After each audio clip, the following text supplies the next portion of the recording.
Parfois, il suffit de presque rien pour changer une habitude. Et ce pain de brocoli, par exemple, eh bien, il ne contient ni farine ni gluten et pourtant, il est super moelleux, savoureux et d'une simplicité presque étonnante. Et en plus, l'avantage de cette recette, c'est qu'elle ne contient que 4 ingrédients.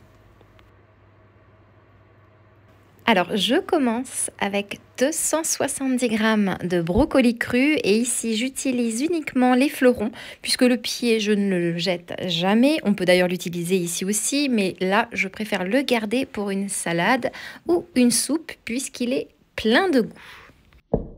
Alors, je le détache grossièrement et je le mets dans un robot mixeur.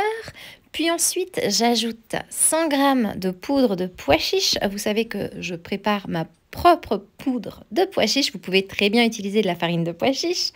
Puis j'ajoute 3 gros œufs et une cuillère à soupe de levure chimique.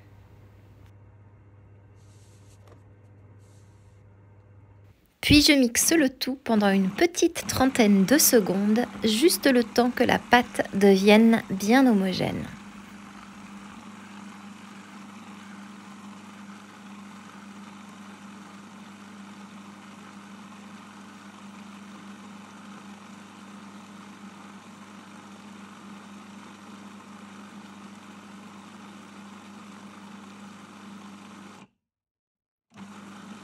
Et enfin, je verse la préparation dans un moule à cake tapissé de papier cuisson et j'enfourne à 180 degrés pendant environ 30 minutes.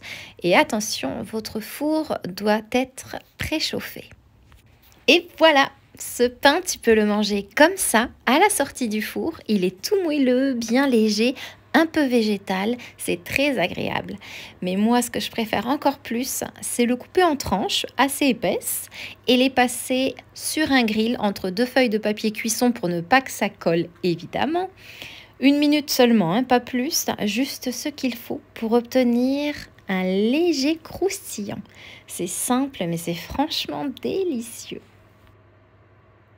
Et si tu te demandes comment déguster ce pain de brocoli, eh bien, il y a plusieurs façons. Simplement avec une couche de fromage de ton choix, avec du pesto fait maison, avec un œuf poché, un avocat écrasé, du houmous, de la viande rôtie sous forme de sandwich, sous forme de tartine, sous forme de trempage. Bref, les choix sont multiples.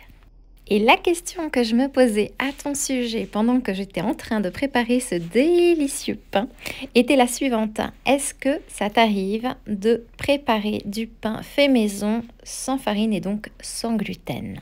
Peu importe que ce soit par santé ou bien par curiosité, n'hésite surtout pas à me dire tout ça en commentaire. Et en attendant moi, il ne me reste plus qu'à te souhaiter une délicieuse dégustation.